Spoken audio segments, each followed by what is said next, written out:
ये कहानी 24 साल के वरुण की। इस चैनल को सब्सक्राइब जरूर करें। दिल्ली से मुंबई अपनी जॉब के सिलसिले में आया था।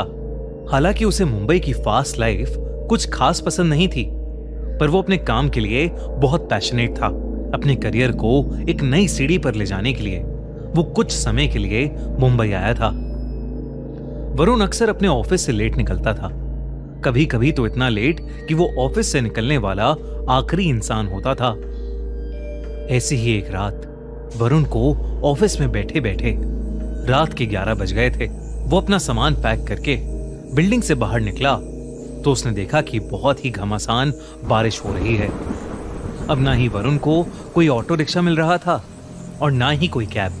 वो बस एक कोने में खड़ा बारिश से बचने की कोशिश कर रहा था। तभी अचानक से वरुण के सर पर बूंदें पड़ना बंद हो गईं।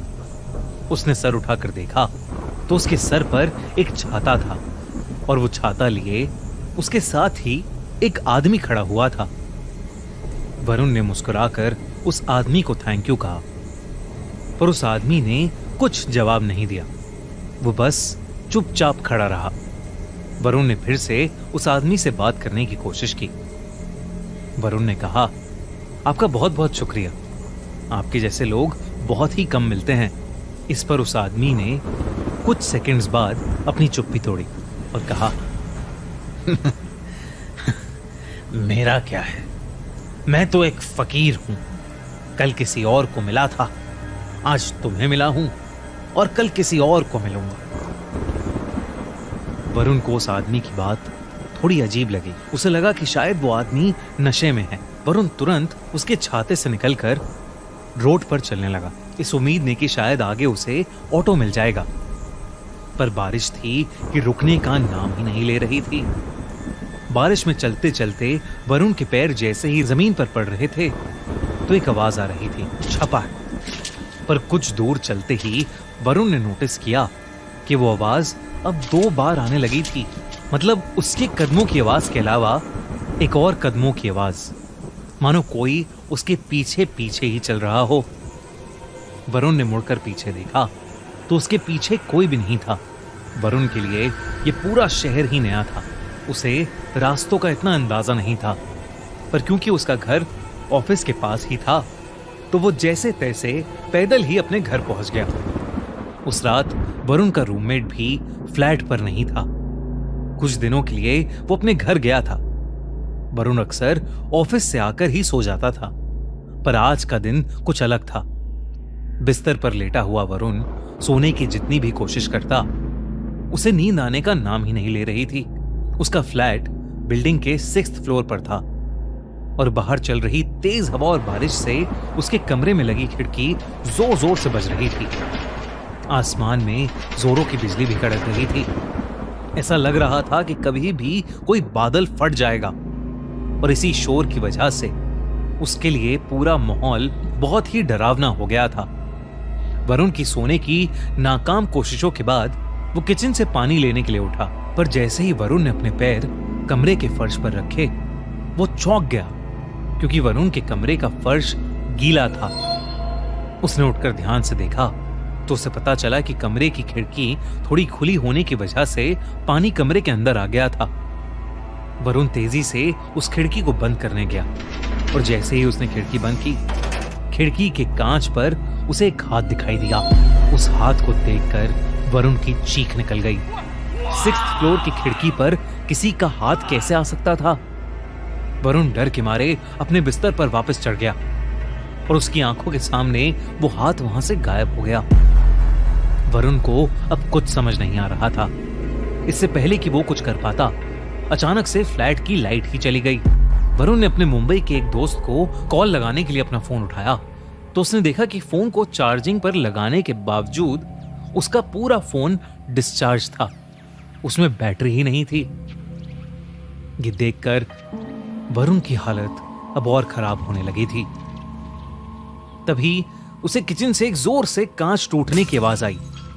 वरुण उठकर किचन में गया तो किचन के फर्श पर एक कांच की टूटी हुई बोतल पड़ी हुई थी।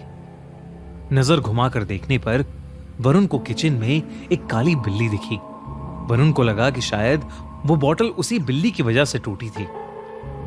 वरुण की जान में जान आई।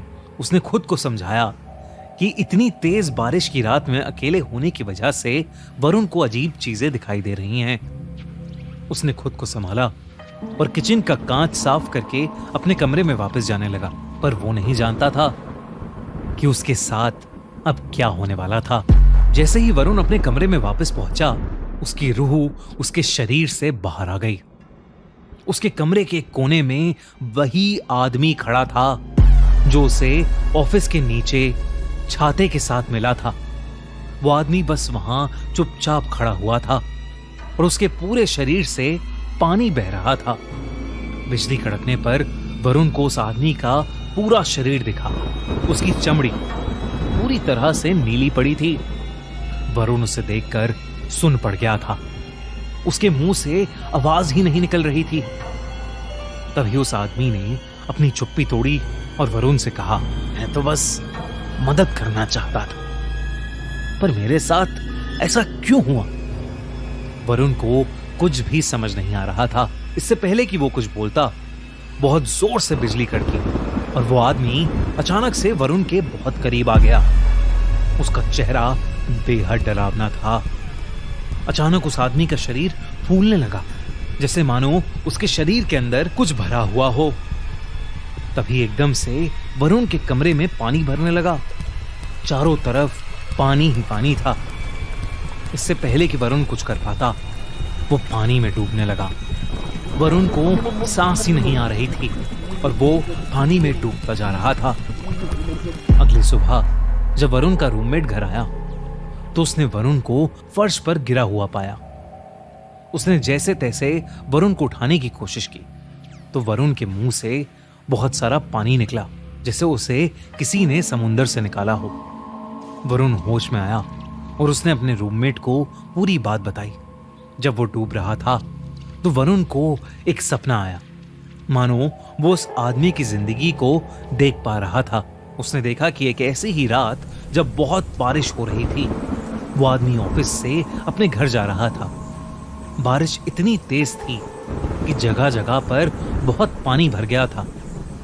वो आदमी ऑफिस के नीचे खड़ा ऑटो ढूंढ रहा था। तभी उसके पास आकर एक औरत खड़ी हो गई। कुछ देर बाद उस औरत को लेने एक गाड़ी वहां पर आई, पर गाड़ी में बैठते समय उस आदमी ने देखा कि उस औरत का दुपट्टा गाड़ी के दरवाजे से बाहर निकल रहा था। बस उस औरत को यही बताने के लिए वो आदमी उस गाड़ी के पीछे तेजी से गया और उसका पैर एक बहुत ही गहरे गड्ढे में पड़ गया।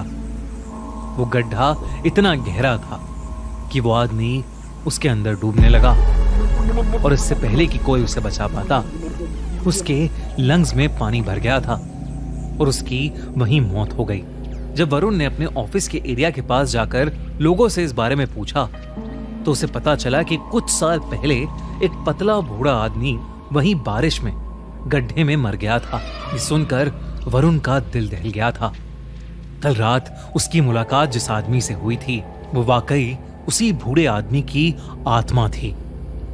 वरुण ने अगले ही दिन अपनी फ्लाइट बुक की और वापस अपने घर दिल्ली चला गया। उस दिन के बाद से वरुण को वो इंसान कभी नहीं दिखा, लेकिन आज भी तेज बारिश होते ही वरुण घबराहट के मारे कपकपाने लगता है।